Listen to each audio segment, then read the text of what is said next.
Hi everyone, this is Josh over here at Toledo Harley-Davidson, here to give you a nice tech tip. Today, I'm going to show you how to check your oil level correctly. So, most dipsticks are designed for you to check them on your side stand. So, I have this street bob right here. We're going to check the oil level on it right now. So, as you can see, it's probably about halfway right now.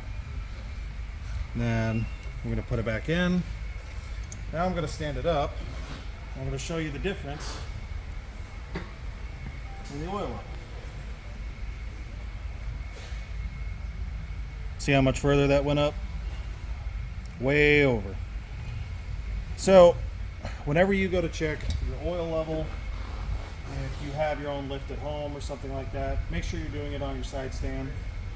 Fun fact about Softails, whenever you check your oil level hot, you need to let it idle on the side stand for a minute or two to properly check it. That's my tech tip for the day.